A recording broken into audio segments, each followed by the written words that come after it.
এবং উস্কানিমূলক রাষ্ট্রের জন্য, এটা তো খুবই ডেঞ্জারাস কথা। এরকম চিঠির সেকেন্ড ওয়ার্নিং মানে তো রাষ্ট্রদ্রোহী মামলা করে দিবে, পাসপোর্ট নিয়ে রেখে দিবে।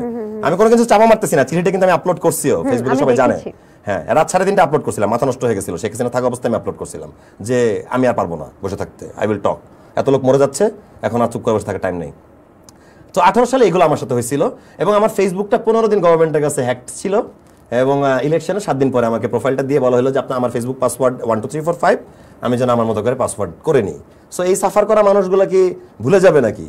মানে সোলাইমান সুখানের সেদিন জমিদারি দিন ছিল, আমার ছিল খুব খরার দিন, তো এখন দিন চেঞ্জ হলে এটা কি আমি ভুলে যাব নাকি? মনে থাকবে না?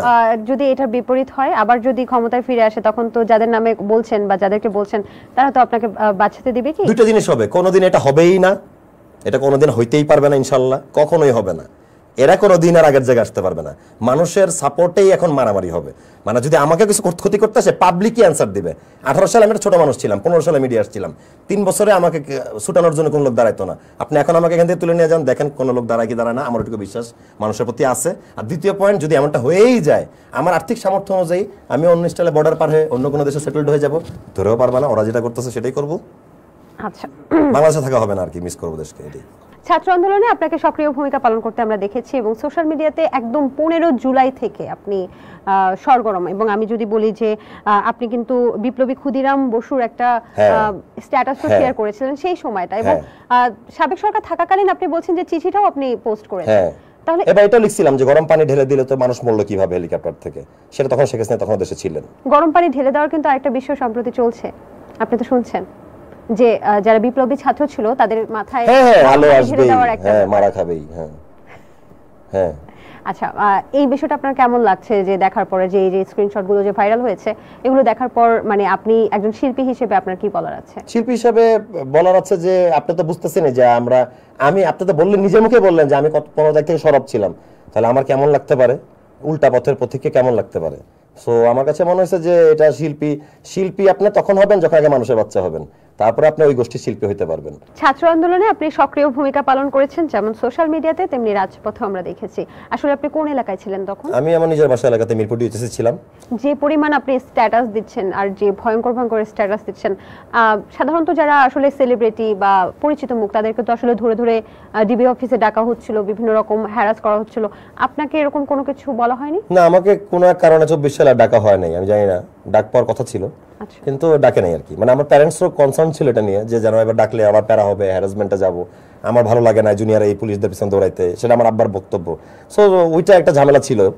স্ট্যাটাস দিতে গেলে রিমুভ করাইছে আমাকে, 2-1 লাইন ওইটা করাইছে আমার আব্বা, যে দরকার নেই। এমন না যে সে ভীতু, তার মনে কথা হচ্ছে যে লোকজন তার বাঁচাতে যাবে না, সাফার তো তুমি আর আমি করবো, মানে আমরাই তো করবো, আমাদেরই তো ওয়েটিং রুমে বসে থাকতে হবে।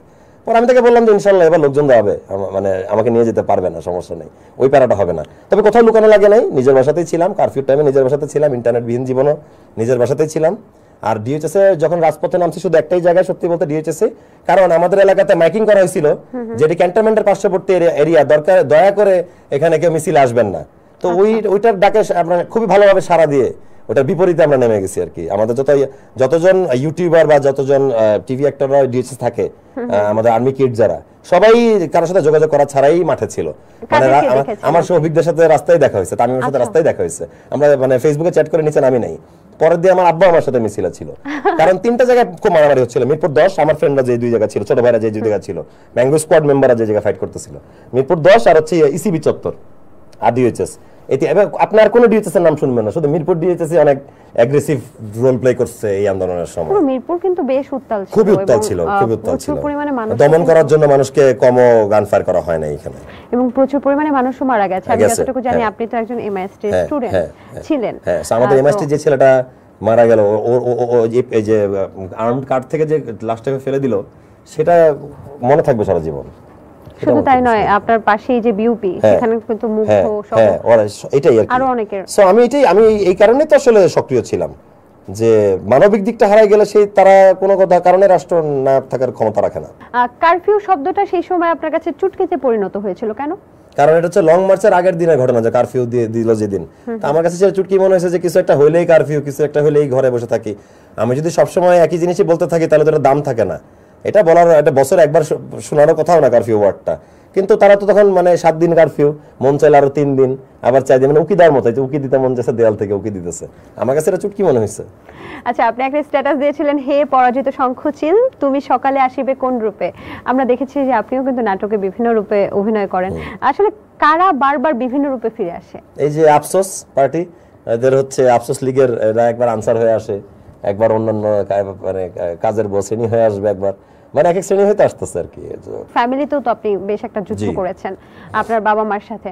তো আপনি যে বের হয়েছেন বাইরে বা স্ট্যাটাস দিয়েছিলেন, এই ক্ষেত্রে আপনার ফ্যামিলির প্রতিক্রিয়া কি ছিল আসলে? আমার ফ্যামিলির প্রতিক্রিয়া হচ্ছে তারা আমার বিপক্ষে কিছু বলে না। তারা জানে আমি নীতিগত দিক থেকে ছোটবেলা থেকে ঠিকঠাক, আমার কোনো নীতির দিক থেকে কেউ আপনি আমাকে বলতে পারবেন না। নীতিগত দিক থেকে চিন্তা করলে আমি ভেরি প্রফেশনাল গাই, খুবই প্রপার ব্যবহার করি সবার সাথে, কোনো ধরনের এগুলা বিচ্যুতি নাই। আমার ঘরে একজন রিটায়ার্ড আর্মি অফিসার, একজন সার্ভিং আর্মি অফিসার, আমার বোনের জামাই মেজর, সেও বসে ভাত খেতেছে, আব্বা ভাত খেতেছে, আমিও ভাত খেতেছি, আমরা তো আলাপ করি। আমি তো আমার প্রতিবাদী ব্যাপারটা বলছি, তারা জানাইছে যে তারা একমত আমার সাথে।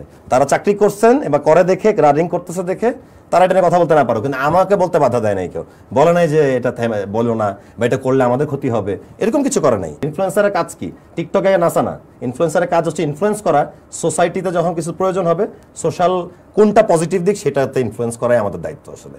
আচ্ছা, আমি গান নাচ করলাম, ওইটা দেখে আসলে কি কে কি ইনফ্লুয়েন্স আমি জানি না।